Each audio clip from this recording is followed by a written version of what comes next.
Analysis, design and development. তাহলে total এর আগে আমরা যেটা জানছি পড়ে আসছিলাম সেটা হলো সিস্টেমস। তো সিস্টেমটা টোটাল পড়ছিলাম যে তোমাদের মনে আছে কিনা যে সিস্টেম শব্দটা সিস্টেমা থেকে এসেছে, যেটা হলো সুসংগঠিত ধারাবাহিক প্রক্রিয়া। আসলে সিস্টেমটা কি বলছিলাম যে একটা এনভায়রনমেন্টের সাথে সম্পর্কযুক্ত থাকবে। তাহলে এখন এই সিস্টেমটাকে আমরা দুই ভাগে ভাগ করতে পারতেছি। তার উপর ভিত্তি করে এনভায়রনমেন্ট, পরিবেশের উপর নির্ভর করে আমরা এই সিস্টেমটাকে দুই ভাগে ভাগ করি। একটা হলো ওপেন সিস্টেম আর একটা হলো ক্লোজড সিস্টেম। তাহলে ওপেন সিস্টেমটা কি? ওপেন সিস্টেম হলো যে সিস্টেমটা পরিবেশের উপর নির্ভর করে। পরিবেশের উপর নির্ভর করে না, ওটা হলো ক্লোজড সিস্টেম। আর ওপেন সিস্টেমটা পরিবেশের উপর নির্ভর করবে। তো আমি একটা সিস্টেম দাঁড় করাবো, সেই সিস্টেমটা কার উপর নির্ভর করতে হবে? পরিবেশের উপর নির্ভর করতে হবে। উদাহরণস্বরূপ বলতে গেলে আমি বলতে পারি ই কমার্স বা ই কমার্স টেকনোলজি। তাহলে ই বিজনেস গুলো যেগুলো চলতেছে বর্তমানে, তো অনলাইনে যে বিজনেস গুলা চলতেছে, আমি দুই একটা নাম বললে বলবেন, এই যে ফুড পান্ডা, এ কিন্তু অনলাইন বেস। এরপরে পরিবহনের জন্য যে ট্রান্সমিশন ম্যানেজমেন্ট, অর্থাৎ ট্রান্সমিট হচ্ছে এখন রেল লাইনের যে টিকিট সিস্টেমটা, এগুলো সব এখন হয়ে গেছে অনলাইন বেস। অর্থাৎ এগুলো এই টেকনোলজি গুলো ব্যবহার করতেছি, কিন্তু পরিবেশের সাথে কি আছে? মিল আছে।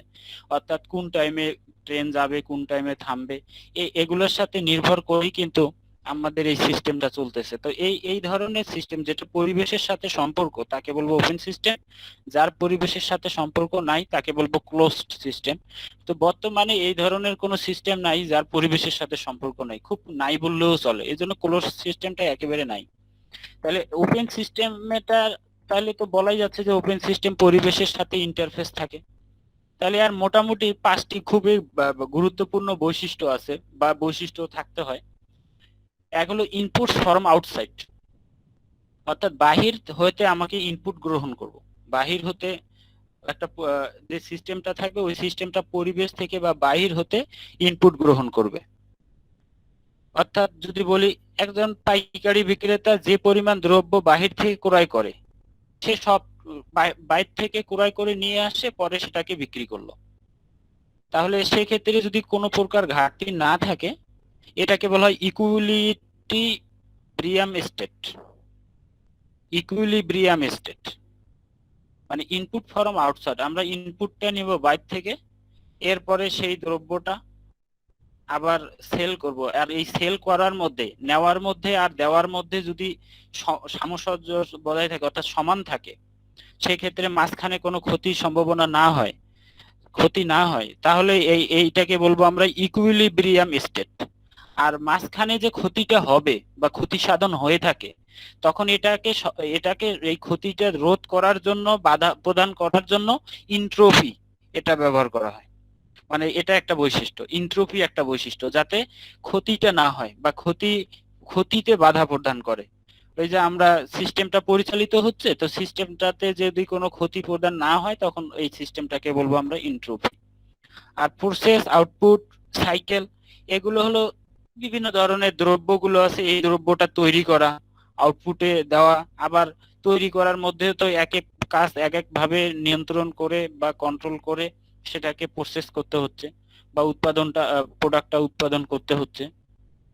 তো অনুরূপভাবে কম্পিউটারের সিস্টেমে যদি আমি চিন্তা করি, তাহলে আমাদেরকে কোডিং করে নতুন নতুন কোনো কিছু চিন্তা ভাবনা করে আমাদেরকে তৈরি করতে হয়। সেক্ষেত্রে প্রোডিউস কিভাবে করব? আমার ব্রেনটা দিয়েই তো আমি, কোডিংটা দিয়েই তো আমি নতুন নতুন কোডিং গুলো করব। তাহলে এই যে নতুন নতুন কোডিং গুলো করবো, মানে কোডিং গুলো যখন করতেছি একবারই নতুন, সেগুলোকে কি করতেছি? আমি প্রোডিউস করতেছি, প্রক্রিয়াকরণ করে নতুন কিছু বানাচ্ছি। তাহলে ডিফারেন্সিয়েশন বলতে বোঝা যাচ্ছে যে নতুন চিন্তাধারার বিকাশ। সিস্টেমটা চলতেছে, ওই সিস্টেমটার মধ্যে নতুন চিন্তাধারা করা যায় কিনা, আবার নতুন টেকনোলজি আমরা ব্যবহার করতে পারবো কিনা, এই ডিফারেন্সিয়েশনের মাধ্যমে এই চিন্তাটা করব। আরেকটা হলো ইকুইফাইনালিটি। ইকুইফাইনালিটির বৈশিষ্ট্য হলো যে উদ্দেশ্য বাস্তবায়ন হচ্ছে কিনা, যে আমার যে টোটাল সিস্টেমটা আছে সে কি এক্স্যাক্টলি যে উদ্দেশ্য নিয়ে আমি তৈরি করতে যাচ্ছিলাম, সেই উদ্দেশ্যটা আমার বাস্তবায়ন হচ্ছে কিনা। উদ্দেশ্য বাস্তবায়ন না হলে মূলত সেটা সিস্টেমের সংজ্ঞায় বা সিস্টেমের আওতায় পড়বে না। তাহলে প্রথমটা হলো ইনপুট ফ্রম আউটসাইড, বাইরে থেকে আমরা ইনপুট নেব। এনট্রপি মানে হচ্ছে যদি কোনো ক্ষতির সম্ভাবনা থাকে সেগুলোকে বাধা প্রদান করবে, আর দ্রব্যগুলো প্রসেস করবে, আউটপুট করবে এবং একই সাইকেলে বারবার উৎপাদনটা করতেই থাকবে। ডিফারেন্সিয়েশনের কাজ হচ্ছে নতুন চিন্তাধারা, নতুন নতুন চিন্তাধারা যদি থাকে, নতুন টেকনোলজি যদি প্রয়োজন হয়, তাহলে মানে সিস্টেমটাকে ক্রমশ পরিবর্তনশীল করতে হবে বাইরের পরিবেশের সাথে। একটা সিস্টেম দাঁড় করলাম, সেটা নিয়ে বসে থাকলেই চলবে না, সেটাকে আরো কিভাবে সহজ করা যায়, টেকনোলজি কিভাবে ব্যবহার করে আরো যাতে খুব ভালো গতিশীল হয়, ডাইনামিক হয়, এই বিষয়টা একটু ক্রমশ পরিবর্তনশীল থাকে। এই বিষয়টা সিস্টেম অ্যানালিস্ট কি করবে, চিন্তা ভাবনা করে সে নতুন কোনো কিছু তৈরি করবে। এটাও কিন্তু ওপেন সিস্টেমের একটা ভালো বৈশিষ্ট্য। আর ইকুইফাইনালিটিতে কি বললাম, যে যে উদ্দেশ্যে এই সিস্টেমটা তৈরি করা, এর আগে আমরা সিস্টেমের এলিমেন্টে পড়লাম যে সিস্টেমের বৈশিষ্ট্যের মধ্যে পড়ছিলাম যে কি থাকবে, সেন্ট্রালাইজ অবজেক্টিভ, অর্থাৎ একটা উদ্দেশ্য থাকবেই, তো ওই উদ্দেশ্যটা যাতে বাস্তবায়ন হয় সেই উদ্দেশ্যে ইকুইফাইনালিটি বৈশিষ্ট্যটা কাজ করে। যদি উদ্দেশ্য বাস্তবায়ন না হয় তাহলে সেটা সিস্টেমের সংজ্ঞার বা আয়ত্তের মধ্যে পড়বে না। এখন ইনফরমেশন আছে, তাহলে ওপেন সিস্টেমের বৈশিষ্ট্যটা গেল। এবার ক্যাটাগরিজ অফ ইনফরমেশন, খুব মনোযোগ দিয়ে শুনো, এটা এটা কাজে দিবে। একটা হলো মানে ক্যাটাগরি মানে ইনফরমেশনের প্রকারভেদ। এই ইনফরমেশন বলতে ওই যে প্রসেসকৃত ডাটাকে ইনফরমেশন বলে ওইটাকে বুঝে, ওইটাই তো ইনফরমেশন। কিন্তু এখন এই ইনফরমেশনটা থিঙ্কিং লেভেলের ইনফরমেশন, মানে আমি যে চিন্তাটা করব, সেই চিন্তা ভাবনার ফলে যে আউটপুটটা আসবে সেইটার উপর, পরিকল্পনার উপর যে কথাটা বলা হচ্ছে, সেই সেই ইনফরমেশনটা এই বিষয়টাকে ফোকাস করতেছে। একটা হলো স্ট্র্যাটেজিক ইনফরমেশন। স্ট্র্যাটেজিক ইনফরমেশন বলতে দীর্ঘ সময়ের জন্য যে পরিকল্পনা। তোমরা জানো বর্তমানে কি 2021 সালে আমাদের কি বদ্বীপের কি জানি ইয়া চলছে 2030 সাল পর্যন্ত, তারপর মিশন গুলা চলে। তাইলে বড় বড় দীর্ঘ মেয়াদে সময়ের জন্য যে পরিকল্পনা, তাই একটা প্রজেক্ট যখন আমি করব, 6 মাসে আমি প্রজেক্টটা কোথায় দাঁড় করাইতে পারবো, 1 বছর পর আমার প্রজেক্টটা কোথায় দাঁড় হবে। আমি যদি একটা স্কুলের জন্য প্রজেক্টটা তৈরি করি, তাহলে কিভাবে আমি 10টা স্কুলে ওই প্রজেক্টটা পৌঁছাইতে পারবো। তাহলে আমার এইখানে একটা প্রজেক্ট তৈরি করলাম, একটা প্রজেক্ট তৈরি করতে আমার 8 দিন 8 মাস বা 1 বছর সময় লাগলো। তাহলে 8টা প্রজেক্ট এই 1 বছরের মতো আমাকে বসে থাকা সম্ভব না, যতটুকু কাজ পাচ্ছি ততটুকু দিয়েই আমি আশেপাশের মধ্যে প্রজেক্ট গুলো ডেলিভারি করলাম, আর আস্তে আস্তে আমি আমার আরো ফিচার অ্যাড করতেই থাকলাম। এরপরে শুধু একটা স্কুল না, আশেপাশে যতগুলো স্কুল আছে সবগুলো স্কুলগুলোতে আমি আমার সফটওয়্যারটা ডেলিভারি করলাম। তারপরে অফলাইনে অন্য কোনো আদার যদি সফটওয়্যার থাকে, সফটওয়্যার ফার্মগুলোর কথা যদি তোমরা চিন্তা করো, বা ম্যানেজমেন্ট জাতীয় সফটওয়্যার গুলো যদি তোমরা চিন্তা করো, এটা 1 বছর পর কোথায় যাবে, 2 বছর পর কোথায় যাবে, 3 বছর পর কোথায় যাবে, এই চিন্তাধারার ক্ষেত্রে যে পরিকল্পনা করা হবে, দীর্ঘমেয়াদী পরিকল্পনার জন্য যে ইনফরমেশন গুলোর প্রয়োজন হয়, সেই ইনফরমেশন গুলোকে বলবো আমি স্ট্র্যাটেজিক। তাহলে মনে রাখবা, স্ট্র্যাটেজিক দীর্ঘমেয়াদী, স্ট্র্যাটেজিক দীর্ঘমেয়াদী। টেকনিক্যাল বলতে বোঝানো হচ্ছে যে সঠিকভাবে পরিচালনার নিমিত্তে, এটা হলো পরিচালনার নিমিত্তে স্বল্প সময়ের জন্য যে ইনফরমেশন গুলো দরকার হয়। একটা প্রসেস চলতেছে, ওই প্রসেসটা চালাইতে গিয়ে স্বল্প সময়ের জন্য যে ইনফরমেশন গুলোর প্রয়োজন হবে, এটাকে বলবো আমি টেকনিক্যাল ইনফরমেশন। অপরদিকে অপারেশনাল ইনফরমেশন গুলো হলো যে নিত্য নতুন। এই যে আজকে বলি, আজকে নিত্য নতুন তোমরা ক্লাসে ঢুকলে কি করতে হচ্ছে, অ্যাটেন্ডেন্স দিতে হচ্ছে, আমি ওই ইনফরমেশনটা নিয়ে রেখে দিচ্ছি। আবার পরের ক্লাস হলে পরের ক্লাসে অ্যাটেন্ডেন্স দিতে হচ্ছে, আবার আমি রেখে দিচ্ছি। তারপরে তোমার যদি একটা শপ চিন্তা করো, সব ম্যানেজমেন্ট সিস্টেম চিন্তা করো, তা দৈনিক ক্লায়েন্ট যায় কোনো কিছু দ্রব্য ক্রয় করে, তাহলে দ্রব্য ক্রয় করার সময় তাদের যে ম্যানেজমেন্ট সিস্টেম, হিসাব নিকাশ থেকে শুরু করে প্রোডাক্টের হিসাব নিকাশ গুলো, এই বিষয়গুলো কিন্তু দৈনন্দিন জীবনে ঘটতেছে, অর্থাৎ রেগুলার একটা তথ্য ইনফরমেশনের দরকার হচ্ছে। তাহলে রেগুলার বা নিত্য নতুন দিন যে নিত্য প্রয়োজনীয় কার্য পরিচালনা করার জন্য যে ইনফরমেশনের প্রয়োজন হয়, এগুলোকে বলবো আমরা অপারেশনাল ইনফরমেশন। অপরদিকে স্ট্যাটিউটরি ইনফরমেশন হলো, এটা হলো নিয়ম নীতি, অর্থাৎ সরকারের সরকারের আইন বা নীতির জন্য প্রয়োজনীয় যে ইনফরমেশন গুলো আছে এগুলোকে বলবো আমরা স্ট্যাটিউটরি ইনফরমেশন। এই টোটাল আমরা 4 ক্যাটাগরি ইনফরমেশন জানলাম। তো একটা হলো স্ট্র্যাটেজিক, দীর্ঘমেয়াদী, টেকনিক্যাল স্বল্প সময়ের জন্য, অপারেশনাল এটা হলো নিত্য নতুন, আর স্ট্যাটিউটরি সরকারের নিয়ম নীতি। মনে রাখবার জন্য এই যে TOSS আছে, টেকনিক্যাল, অপারেশনাল, স্ট্র্যাটেজিক, স্ট্যাটিউটরি। এবার কোয়ালিটি অফ ইনফরমেশন বলতে বুঝাচ্ছি যে ইনফরমেশনটা তো হবে, আমি তো ইনফরমেশনটা দিব, কিন্তু ইনফরমেশনের ইকুরেসিটা কেমন হবে। ইকুরেসি মানে একবারে তথ্যটা একেবারে রাইট কিনা, বা তথ্যটার মধ্যে কোনো ভুল মিথ্যা তথ্য যদি হয় সেটা তো ভালোর পরিবর্তে খারাপের কাজটা বেশি করলো। এজন্য ইকুরেসি বা এটা একেবারে সঠিক থাকতে হবে, ইকুরেসিটা রাইট থাকতে হবে। এরপর অবজেক্টিভিটি। অবজেক্টিভিটি বলতে উদ্দেশ্য থাকতে হবে। ইনফরমেশনটা দিলাম, ধাম করে একটা ইনফরমেশন দিলাম, কারো কাজে লাগুক না লাগুক এরকম না, নির্দিষ্ট উদ্দেশ্যের উপর নির্ভর করে এই ইনফরমেশনটা প্রোভাইড করতে হবে। রিলায়েবিলেন্স থাকতে হবে। রিলায়েবিলেন্স থাকতে হবে বলতে এটা যাতে সত্য অথবা অসম্পূর্ণ না হয়, মিথ্যা না হয়, এটা যাতে কারোর জন্য ক্ষতিকর না হয়, এরকম রিলায়েবিলেন্স থাকতে হবে, বিশ্বস্ততা থাকতে হবে। কমপ্লিটনেস থাকতে হবে, মানে একটা ইনফরমেশন দিব, অর্ধেক ইনফরমেশন দিলে তো ওটা ওই কাজে লাগবে না। তো এখন মনে হচ্ছে যে আসলে স্যার ইনফরমেশন এত বলতেছেন, সফটওয়্যারের সাথে ইনফরমেশনের কি সম্পর্ক? আপনি আলটিমেটলি যদি আমরা চিন্তা করি, আমাদেরকে কিন্তু ইনফরমেশনে দেওয়া হচ্ছে। দেখো আমি একটা ছোট্ট উদাহরণ বাস্তবের সাথে সম্পর্কযুক্ত দিতে পারি। বাংলাদেশ অস্ট্রেলিয়ার খেলা হলো রিসেন্ট কয়েকদিন আগে, এই গতকালকেও হলো। আচ্ছা, বাংলাদেশ অস্ট্রেলিয়ার খেলা হচ্ছে স্টেডিয়ামে, কিন্তু আমরা সবাই সফটওয়্যার ইউজ করে, ক্রিক ইনফো বলো, ক্রিক ব্রিজ বলো, বা অনলাইনে তোমরা সরাসরি যে দেখতেছো, সব কিন্তু আমরা চাচ্ছি যে ইনফরমেশনে দেখতেছি যে হ্যাঁ কিছুক্ষণ আগে কি হলো, যে কত রান হলো, কার উইকেট গেল, এগুলো সব কিন্তু ইনফরমেশন। আর এই ইনফরমেশন গুলো কিভাবে আসতেছে?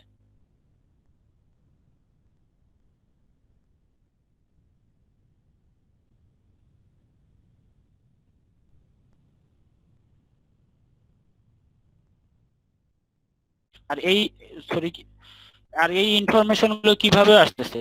যদি ওয়েব বেসড চিন্তা করো, তাহলে দেখো এটা কিন্তু আমাদের ওই সফটওয়্যারের ভায়া হয়েই আসতেছে।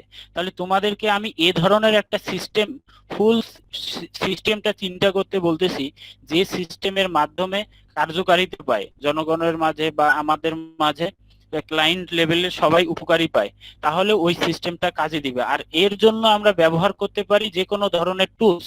এজন্য মাঝে মাঝে দেখবা যে বিল গেটস বলছে যে technology is a just a tools, টেকনোলজিটাকে টুলসের সাথে তুলনা করছে। তাহলে মাঝে মাঝে কোনো বই পাবে software is just like a tools, মানে সফটওয়্যারটা টুলস এর কাজ করে, ওটা দিয়ে কাজ করাইতে হবে। তো এই যে প্রোগ্রামিং এর বিষয়গুলো হলো, এগুলো দিয়ে তোমরা তৈরি করবা কি কিসের উপর ভিত্তি করে? টোটাল সিস্টেমটা সম্পর্কে আগে আমাদেরকে জানতে হবে। এজন্য সিস্টেমের ইনফরমেশন গুলো কি থাকতে হবে? কমপ্লিটনেস থাকতে হবে। টাইমলিনেস টাইমলিনেস মানে হলো যে যথাসময়ে। এখন পরীক্ষার সময় ছিল 10টায়, আমি জানলাম 11টায়, ইনফরমেশন পাইছি, ডেলিভারিও হয়েছে, ইকুরেসিও আছে, অবজেক্টিভও ঠিক ছিল, সময় মতো হয় নাই। তার কারণে আমার যে মূল টার্গেট ছিল, মূল উদ্দেশ্য ছিল, সেটা কি হয়ে গেছে? বিলীন হয়ে গেছে। এই জন্য টাইমলিনেস হতে হবে, মানে জাস্ট সময়ের মধ্যে যাতে আমি সঠিকভাবে সঠিক সময়ে ইনফরমেশন প্রোভাইড করতে পারি। অ্যাপ্রোপ্রিয়েট অ্যামাউন্ট, মানে ইনফরমেশন বড় হওয়ার দরকার নাই, সংক্ষিপ্ত আকারে যতটুক লাগবে এটা অ্যাপ্রোপ্রিয়েট আকারে।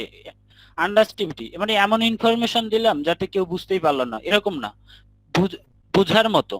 তাহলে এক হলো ইক্রুসি, সঠিক থাকতে হবে, অবজেক্টিভিটি উদ্দেশ্য থাকতে হবে, রিলায়েবিলিটি সত্যতা থাকতে হবে, কমপ্লিটনেস পুরোটাই থাকতে হবে, টাইমলিনেস সময় মতো হতে হবে, অ্যাপ্রোপ্রিয়েট অ্যামাউন্ট যথাসময়ের সংক্ষিপ্ত সারসংক্ষেপ এটা থাকতে হবে, আন্ডারস্ট্যান্ডিবিলিটি সবাই যাতে বুঝে, ট্রাস্টিউডলি মানে হচ্ছে যে তোমাদের আধুনিকায়ন,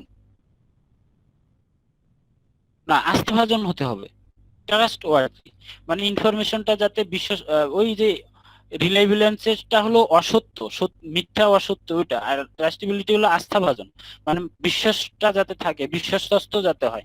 আর আপ টু ডেট মানে হলো আধুনিক। এছাড়াও অসংখ্য ধরনের ইনফরমেশনের কোয়ালিটিস গুলো আছে। ইনফরমেশন যতটা সঠিক হবে, ইকুরুচি যতটা ভালো হবে, মানুষের কাছে সে তত বেশি গ্রহণযোগ্য পাবে। এজন্য ইনফরমেশনের বিষয়গুলো একবারে রিয়েল হওয়া দরকার সিস্টেমের সাথে। তো সবকিছু মিলে এখন বলবো যে ম্যানেজমেন্ট লেভেল, আমাদের যে প্রতিষ্ঠানগুলো আছে, তোমরা জানো আমাদের যে, তাহলে ম্যানেজমেন্ট এবং ইনফরমেশন সিস্টেম লেভেল, তাহলে ম্যানেজমেন্ট টোটাল ম্যানেজমেন্ট লেভেলটা আমাদের তিনটা। যে কোনো প্রতিষ্ঠানের ম্যানেজমেন্ট লেভেল হলো তিনটা, এক হলো upper, middle, lower. Total management level হলো তিনটে, এক হলো আপার, মিডল, লোয়ার। লোয়ার বল লোয়ার, মিডল, আপার, এই ম্যানেজমেন্ট লেভেলের উপর বৈশিষ্ট্যের উপর নির্ভর করে আমাদের কি করতে হবে, যে ইনফরমেশনের যে ক্যাটাগরি গুলো বললাম একটু আগে, এই যে ইনফরমেশনের ক্যাটাগরি গুলা,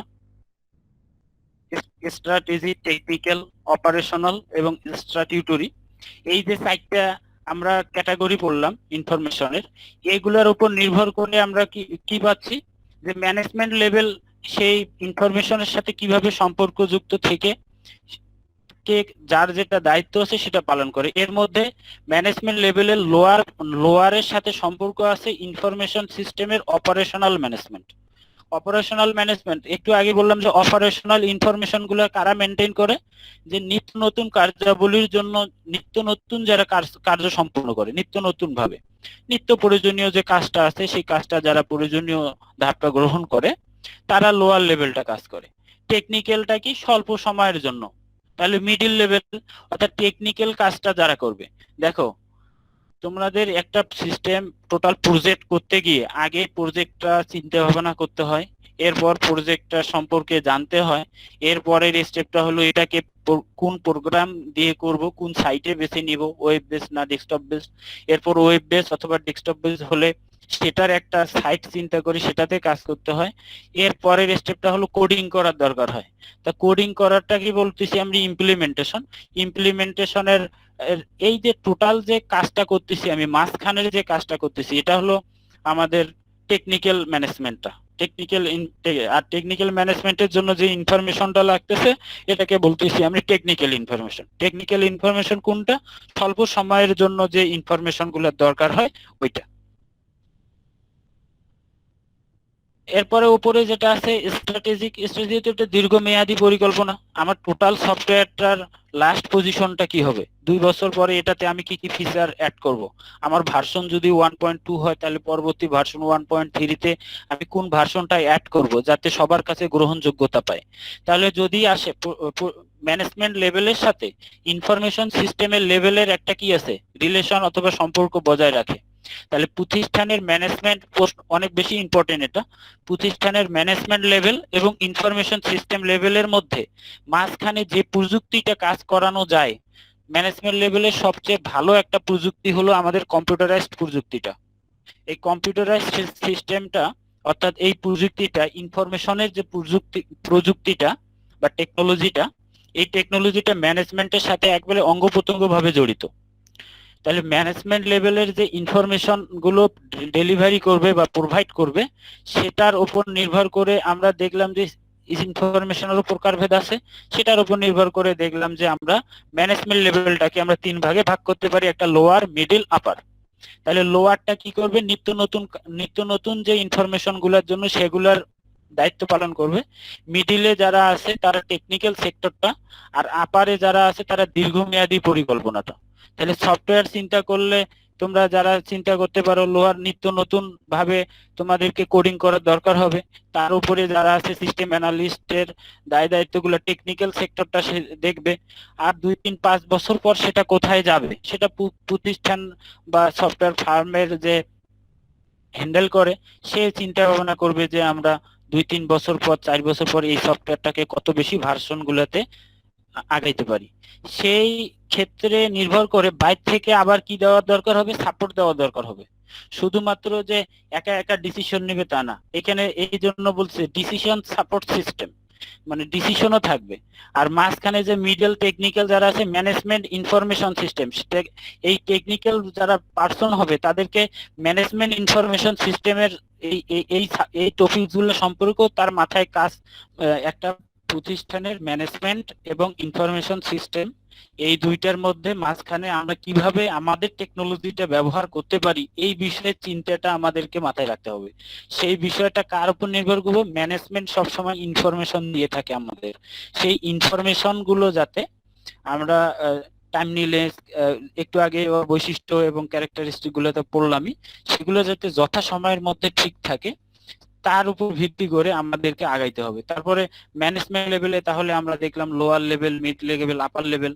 এরপর পড়তেছিলাম যে এক একজনের এক এক কাজ, সেক্ষেত্রে স্ট্র্যাটেজিক যেটা অর্থাৎ দীর্ঘমেয়াদী পরিকল্পনা যারা করবে সেটা ডিসিশন সাপোর্ট সিস্টেম কাজ করবে, তাহলে ডিএসএস। আর টেকনিক্যাল ম্যানেজমেন্ট যে যারা সফটওয়্যার গুলো ক্রিয়েট করবে, তৈরি করবে, প্রোগ্রামিং করবে, প্রোগ্রামিং এর কাজগুলো করে করে যারা আগাবে, অথবা ওয়েব ডেভেলপার করলে ওয়েব ডেভেলপারের কাজগুলো যারা করবে, ব্যাক এন্ড বলো ফ্রন্ট এন্ড বলো, তাদের ম্যানেজমেন্ট ইনফরমেশন সম্পর্কে তার আইডিয়াটা থাকতে হবে। আর একটা হলো ট্রানজেকশন প্রসেসিং সিস্টেম, অনেকে বলা হয় অনেকে ট্রানজেকশন, অনেকে বলা হয় ডিসিশন প্রসেসিং সিস্টেম। আচ্ছা, ট্রানজেকশন প্রসেসিং সিস্টেমে ধরে শুধু আদান প্রদানের জন্য ক্লায়েন্ট লেভেল, নিত্য নতুন কাজটা ক্লায়েন্ট লেভেলের এই কাজটা হবে। তো এ তো আর টোটাল সিস্টেমটা নিয়ে চিন্তা করবেন, এ নিত্য নতুন কাজটা যাতে করতেছে পারতেছে কিনা। কিন্তু একটা জিনিস চিন্তা করো, নিত্য নতুন কাজ করতে সমস্যা হচ্ছে, সে জানাবে কাকে? ম্যানেজমেন্ট লেভেলকে। তার মানে লো থেকে কোন দিকে যাবে? হায়ারের দিকে যাবে। এজন্য তোমাদের বইয়ে দেখবা একটা টান দিয়ে নিচ থেকে উপরের দিকে দেওয়া আছে। তাহলে ক্লায়েন্ট লেভেলে যদি কোনো প্রবলেম হয়, সে আস্তে আস্তে ম্যানেজমেন্ট লেভেলকে জানাবে, ম্যানেজমেন্ট লেভেলে যদি প্রয়োজন হয় ডিসিশন লেভেলে জানাবে। তাহলে এই যে লো থেকে হাই এর দিকে যাচ্ছে। আবার কিছু কিছু আছে, এ সমস্যার কথা জানালো, সলভ করলো।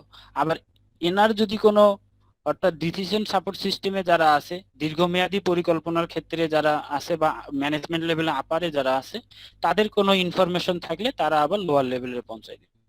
এই হলো তোমাদের চ্যাপ্টার 1 এর পড়াশোনা। সেই ক্ষেত্রে সবচেয়ে বেশি ইম্পর্টেন্ট হলো ম্যানেজমেন্ট লেভেল এবং ইনফরমেশন সিস্টেম লেভেলটা। এটা চিত্র সহকারে বর্ণনা করো, এটা পরীক্ষায় আসে থাকে। ইনফরমেশনের বৈশিষ্ট্য বা গুণাবলীগুলো, অর্থাৎ এই যে যে বৈশিষ্ট্যগুলো আমরা দেখলাম ইনফরমেশনের, এই যে এগুলো আসে থাকে পরীক্ষায়। আর হইলো ওপেন সিস্টেমের বৈশিষ্ট্য। এই হলো চ্যাপ্টার 1 এর টোটাল চ্যাপ্টার 1টা। এখন তোমাদের কিছু হোমওয়ার্ক দিয়ে দিই।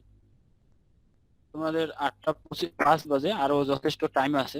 হোমওয়ার্কটার সাথে সাথে তোমাদের পরের অধ্যায়ে দেখবে এসডিএলসি আছে, অর্থাৎ সিস্টেম ডেভেলপমেন্ট লাইফ সাইকেল। একটু আগাই নিচ্ছি আর কি এই হোমওয়ার্কটার সাথে সাথে। সিস্টেম ডেভেলপমেন্ট লাইফ সাইকেলটা হলো একটা লজিক্যাল প্রসেস, যাতে করে একটা সিস্টেম অ্যানালিস্টগণ নতুন কোন সিস্টেম যদি দাঁড় করাইতে চায়, তাহলে সে কতগুলো প্রসেস ফলো করে। এই প্রসেস ফলো করে আমাদের এই একটা নতুন সিস্টেম দাঁড় করাইতে হবে। এই সিস্টেম ডেভেলপমেন্ট লাইফ সাইকেলটা ফুল বইটাকে ফলো করতেছে। মানে এর যে আমাদের স্টেপ কয়েকটা আছে, টোটালি তোমাদের বই 6টা স্টেপ দেওয়া আছে। এই 6টা স্টেপ গুলোই আমাদের হোমওয়ার্ক হবে। একবারে প্র্যাকটিক্যালি আমরা সবাই একটা একটা করে সিস্টেমকে হাতে নিব। এর মধ্য থেকে উদাহরণস্বরূপ বলতে পারি, যে কোনো একটি সিস্টেমের সমস্যা নির্বাচন করে প্রাথমিক ইনভেস্টিগেশন তোমাদেরকে করতে হবে। আজকে যারা ক্লাস করতেছো, তোমরা ক্লাস করতেছো, তাদের হোমওয়ার্ক হবে এই যে একটু আগে তো থিওরিক্যালি বিষয়গুলো আমরা দেখলামই বা শুনলামই, যে ম্যানেজমেন্ট লেভেলের সাথে আমরা যেহেতু টেকনিক্যাল পার্সনটা, মাঝখানেরটা আমরা ম্যানেজমেন্টের মিডল, অর্থাৎ ম্যানেজমেন্ট কন্ট্রোল ইনফরমেশন, আমরা যদি ইনফরমেশন গুলো প্রোভাইড করব, সেই ক্ষেত্রে ম্যানেজমেন্ট লেভেল ম্যানেজমেন্টের যে কাজগুলো বা দায়িত্বগুলো, এগুলোও যাতে আমাদের থাকে, এগুলো সম্পর্কেও যাতে আমি ধারণা রাখি কিছুটা। আর অপরদিকে এখন আমি যেটা বলতেছি সেটা হলো সিস্টেম ডেভেলপমেন্ট লাইফ সাইকেল, অর্থাৎ টোটালি একটা সিস্টেম দাঁড় করাইতে গেলে আমাদেরকে কিছু প্রসেস নিয়ে আগাইতে হবে। তাহলে এই প্রসেসটাই হলো system development life cycle. Totally এর স্টেপ আছে 6টা। ছয়টার মধ্যে প্রথম স্টেপটা হলো রিকগনাইজেশন অফ নিড, প্রয়োজনীয়তা অনুধাবন। রিকগনাইজেশন অফ নিড, প্রয়োজনীয়তা অনুধাবন। প্রয়োজনীয়তা অনুধাবন বলতে বোঝানো হচ্ছে যে সিস্টেমটা আমি দাঁড় করাবো সেই সিস্টেমটার প্রাথমিক ইনভেস্টিগেশন। তাহলে তোমাদের কাজ হবে প্র্যাকটিক্যালি তোমাদের কাজ হবে এখন, যারা যারা আজকে আসো, একটা খাতা নিবা। এই খাতার মধ্যে যে একটা পৃষ্ঠা আছে, এতদিন তোর ক্লাস 9-10-এ তোমরা ব্যবহারিক ক্লাসগুলোতে হাতে লিখে লিখে করছো, তো তোমরা যা শুধু একটা A4 পেজের পৃষ্ঠা নিবা, ওইখানে তুমি যে সিস্টেমটা দাঁড় করাইবা এই 2-3 মাসের মধ্যে, সেটা যেটা দিয়েই হোক, যে যে অ্যাপস বা যে ডেভেলপার, ওটা আমরা এর আগে দেখছি যে যে প্ল্যাটফর্মটাই তুমি ইউজ করো সেটার উপর নির্ভর করে তুমি কি করবা, একটা সিস্টেমের আগে উপরে নাম লিখবা। নতুন সিস্টেম হতে পারে, পুরাতন সিস্টেমও হতে পারে। যদি নতুন সিস্টেম হয় তাহলে তো থিঙ্কিং লেভেলটা অনেকটা হাই করতে হবে, তোমাকে সুবিধা অসুবিধা, পরিবেশ, এনভায়রনমেন্ট এগুলো চিন্তা করে আগাইতে হবে। আর যদি পুরাতন সিস্টেম হয় তাহলে ওই পুরাতন সিস্টেমটা আগে তোমাকে ইনভেস্টিগেশন করতে হবে। ফার্স্ট স্টেপ হলো ইনভেস্টিগেশন, অর্থাৎ প্রয়োজনীয়তা অনুধাবন। প্রথম যে সিস্টেমটা আছে তোমাদের কাজ হবে 1 নম্বরে লিখে দিবা যে সিস্টেমের নামটা কি, তুমি কোন সিস্টেমটা নিবে, সবাই এক এক করে, প্রত্যেকে মানে আলাদা আলাদা। 2 নম্বর স্টেপটা হবে ওই যে দেখো 2 নম্বর স্টেপটা হবে বাস্তবে এর সমাধানটা কি এবং ফলাফল কি হতে পারে। আমি উদাহরণস্বরূপ একটা লিখে রাখছি। আমরা যেহেতু সফটওয়্যার ফার্ম নিয়ে কাজ করব, সফটওয়্যার তৈরি করব, সফটওয়্যারটা বাজারে ডেলিভারি করব, ওই সফটওয়্যারটা যাতে মানুষ ব্যবহার করে উপকার হয় সেই বিষয়টা আমরা যাতে হ্যান্ডেল করব, এই জন্য একটা সফটওয়্যার তো থাকবে না। দেখা যায় যে 2-3 কোয়ালিটি বা 3-4টা 5টা 7টা সফটওয়্যার আমি রেখে দিব। তাহলে সফটওয়্যার ফার্ম ম্যানেজমেন্ট সিস্টেমের যাবতীয় কার্যাবলী, তাহলে সফটওয়্যার ফার্ম যদি তোমরা একটা চিন্তা করো, আমি জাস্ট শুধু একটার উদাহরণ দিচ্ছি, এভাবে তোমরা যে যেটাতে চিন্তা ভাবনা করতেছো, তোমাদের নিজস্ব ফ্যামিলির মধ্যে যার যে পরিমাণ অ্যাবিলিটি আছে চিন্তা করে তোমাকে এখন আগাইতে হবে। তুমি প্র্যাকটিক্যালি বিষয়টাকে নিও যে হ্যাঁ, আমি প্র্যাকটিক্যালি বিষয়টা নিয়ে আমার চিন্তা ভাবনা আমি এই চিন্তা ভাবনার উপরে এটা আগানোর জন্য তৈরি আছি। সেই চিন্তা ভাবনার উপরে তোমাকে আমি লিখতে বলতেছি ওই যে মুখস্থ কোনো কিছু নিয়ে লেখা চিন্তা করো না, যে আমি মুখস্থ একটা কোনো কিছু নিলাম আর এটা লিখলাম, এটা করো না। বর্তমান সিচুয়েশনের উপর নির্ভর করে নতুন একটা সিস্টেম তুমি চিন্তা ভাবনা করে যেটাতে আয় আসবে, লাভ আছে, এরপরে তোমাদের টেকনিক্যাল সেক্টরটাকে আমি ফুলফিল ভাবে টেকনোলজিটাকে ব্যবহার করতে পারবো, এই বিষয়গুলো চিন্তা করে আমি ফার্স্ট লিখলাম সিস্টেমের নামটা কি, 1 নম্বর স্টেপ। 2 নম্বর স্টেপটা হলো যে সমাধানটা কি হবে, তোমাদের বাস্তবে এর সমাধানটা কিভাবে, মানে বাস্তব করতে গেলে এটা কি সাধারণভাবেই আমি করতে পারবো নাকি আমি ওই সফটওয়্যারের মাধ্যমে এটা করব। সফটওয়্যারের মাধ্যমে যদি করতে চাই তাহলে সেটার জন্য সেটাকে এই টোটালি সিস্টেমটাকে কম্পিউটারে নিয়ে আসার জন্য আমি কি প্রসেসটা অবলম্বন করতে পারি, এগুলো চিন্তা ভাবনা করতে হবে। তাহলে ফার্স্ট কাজ হলো সিস্টেমের ওইটা, আর 2 নম্বর কাজ হবে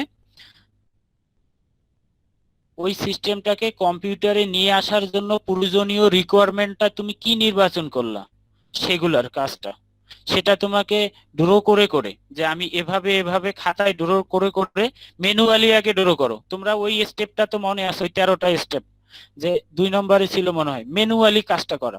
তাহলে ম্যানুয়ালি আগে আমি কাজটা করলাম, ম্যানুয়ালি কাজটা করার পরে পরে সমগ্র প্রসেস সম্পর্কে ধারণাটা তুমি ডিজাইন আকারে আমাকে পরের ক্লাসে সবাই, এই যে 23 জন উপস্থিত আছো, 23 জনের মধ্যে তোমরা মনে হয় 21 জন, এই 21 জনই তোমরা আমার মেসেঞ্জারে পাঠাই দিবে ছবি তুলে। সেই ছবিতে থাকবে সিস্টেমের নাম, উপরে সিস্টেমের রিকোয়ারমেন্ট গুলা, একেবারে নতুন সিস্টেমে তুমি এই জিনিসটা করতে চাচ্ছ, একটু শর্ট ব্রিফ থাকবে, বাংলায় লিখতে পারো, ইংরেজিতে লিখতে পারো। সেক্ষেত্রে তুমি কোন সফটওয়্যারটা ব্যবহার করতে চাচ্ছ বা অ্যাপসটা ব্যবহার করতে চাচ্ছ। তোমাকে যে এখনই অ্যাপস ব্যবহার করতে হবে তা না, বা এখনই অ্যাপসটা তৈরি করতে হবে তা না, তুমি 2-3 মাস 5 মাস 6 মাস পরেও তৈরি করো, কিন্তু টোটালি সিস্টেমের টার্গেটটাকে তুমি চিন্তা ভাবনা করে এই অ্যাপসটা তৈরি করলা। এই 3 নম্বর কথা। তাহলে বাস্তব সমাধান ফলাফল এতদূর পর্যন্ত থাকবে, আর এটা হবে তোমাদের এসডিএলসি অর্থাৎ সিস্টেম ডেভেলপমেন্ট লাইফ সাইকেল। আমার একটা সফটওয়্যার তৈরি করার জন্য যে ডেভেলপমেন্ট লাইফ সাইকেল আছে তার মধ্যে যে 6টা স্টেপ আছে, সেই 6টা স্টেপের একটা হলো recognition of need. 2 number step হলো ফিজিবিলিটি স্টাডি। ফিজিবিলিটি স্টাডি মানেই হচ্ছে এই বিষয়টা যে এর বাস্তবে কি সমাধান আছে এবং রেজাল্টটার উপরে কি প্রভাব পড়বে, কতটুকু প্রভাব পড়বে, এই এই বিষয়টা। এরপরে আছে অ্যানালাইসিস। অ্যানালাইসিস মানে ওইটা, ওই যে টোটাল সিস্টেমটা নিয়ে আমি পুঙ্খানুপুঙ্খানুভাবে একবারে যে যত গভীর চিন্তা ভাবনা করতে পারবে সেই সিস্টেম ডেভেলপমেন্টের দিকে, সাকসেসের দিকে যাবে। এরপরে গভীর এবং দীর্ঘমেয়াদী স্ট্র্যাটেজিক ইনফরমেশনটা যে চিন্তা ভাবনা করতে পারবে। আর টেকনিক্যালটা তো এটা তো আমি নেট থেকে ঘাটে ঘাটে বা যে পারে, অর্থাৎ আমি অ্যাপস বানাবো, তো অ্যাপস যে যে ভালো পারে আমার ফ্রেন্ড সার্কেলের মধ্যে অ্যাপ যে ভালো পারে তাকে তার কাছে হেল্প নিয়ে বানাইতে পারবো। ওয়েব ডেভেলপমেন্ট যদি হয় ওয়েব ডেভেলপারের উপর চিন্তা ভাবনা করে আমি এটা বানাইতে পারবো। কিন্তু মূল বিষয়টা থাকবে দীর্ঘমেয়াদী পরিকল্পনাটা তোমার কেমন হবে। এই ইকরাম, হ্যাঁ ঠিক আছে বন্ধু। তাহলে system development life cycle, recognition of it, feasibility study, analysis.